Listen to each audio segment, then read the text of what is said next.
Hello and welcome back once again to Viking Whiskey. Today it's a single cask Old Pulteney. This one was laid down in 2004 in an ex-sherry cask and matured for around 16 years until it was bottled in 2020. Bottled at 59.2%, I think. Oh, well, you'll get that on the screen in a second. I'm hoping to get lots of that wonderful salty stuff that they usually deliver. Lots of brine and ocean, and then some sherry notes would be a good combination. Anyway, the details that I do have, they're on the screen right here.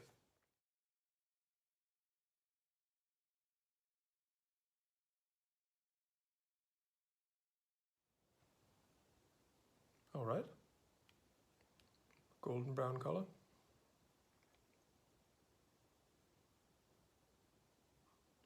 First off, you have ripe red apples, dates, a little bit of fig jam, good load of toffee, thick honey and brine, important. There's some roasted chestnuts, little bit of furniture polish, that would be from the sherry.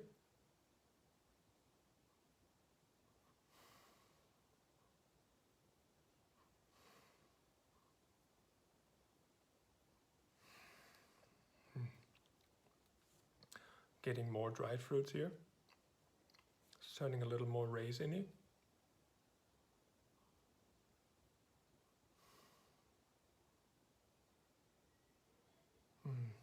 Bit of vanilla and custard. All in all, very nice. And just as I expected. So, can't wait to taste.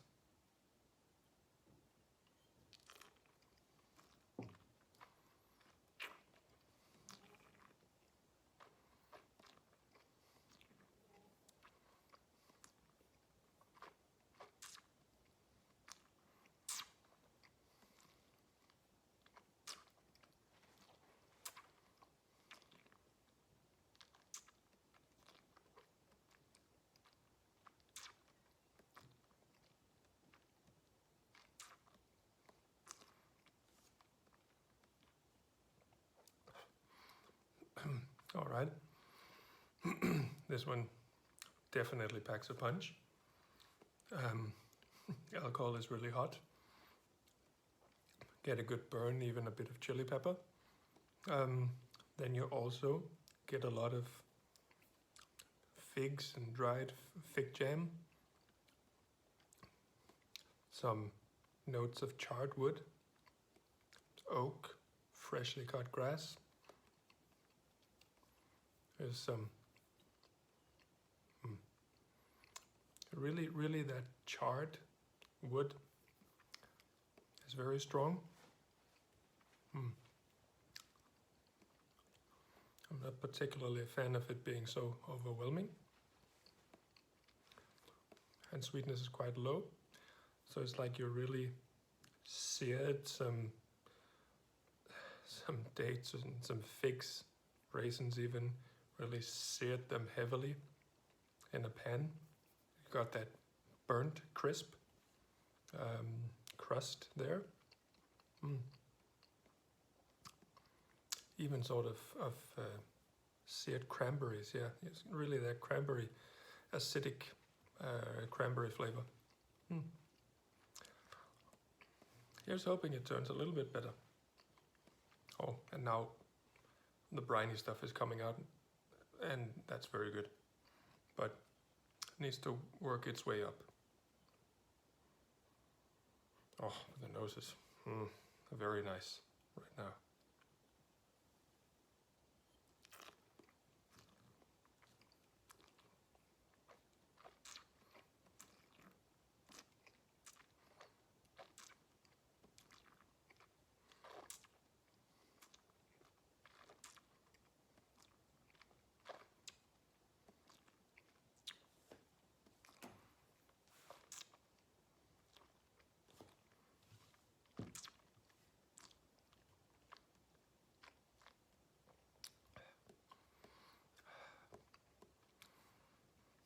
It's still very hot on the palate.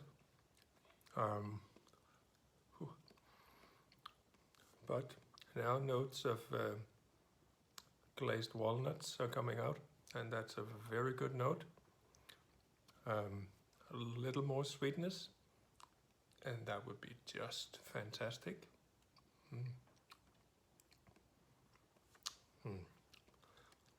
That note is really doing something, but also a bit of ginger joins in. Slightly more toffee, but not really enough sweetness yet. Light smoke is building up as well.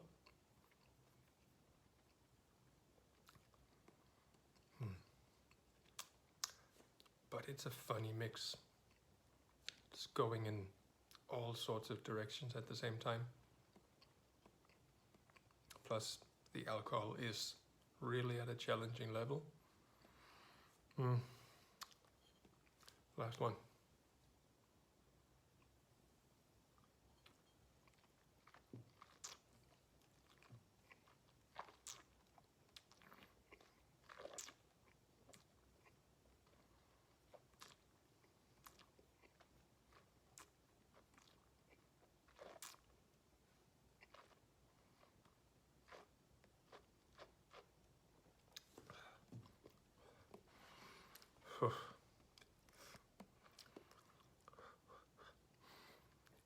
Powerful stuff.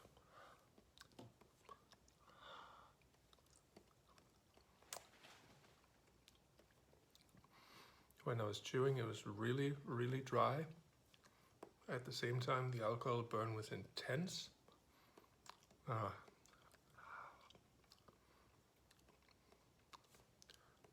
when that's passed, it's just basically the same flavor profile as before. So nothing much new to say. Which is a bit of a shame. I've really always only had great whiskies out of Old Pulteney, and I've had some truly fantastic ones, but this one is not all the way up there, I have to say.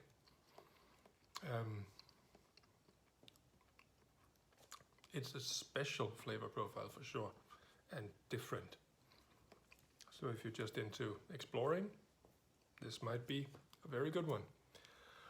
But it's definitely not a pleaser, unless you try and water it down, and I would suggest you did that with this one.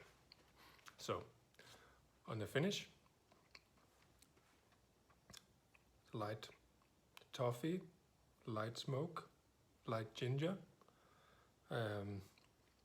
still some raisins and figs. It's very rare to have those on the finish still, but they're there. Then you have some bitter sort of banana skins, and also a bit of overripe banana, a little bit of grape skins,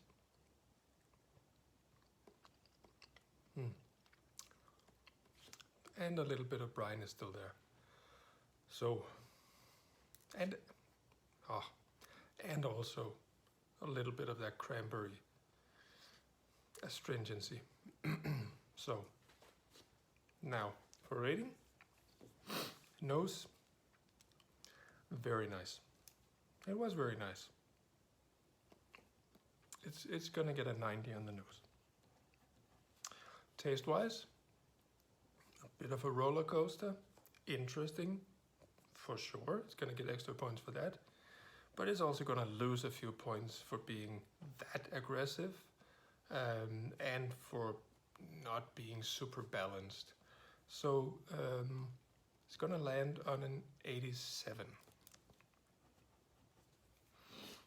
Finish is all right. It's not spectacular, but it's all right, and it's not going off in any wrong directions. Leaves a very nice flavor. So it's gonna be an 88. Average then for this one would be 88. All right. Thanks so much for checking in on this one. I do hope to see you on the next one. Cheers.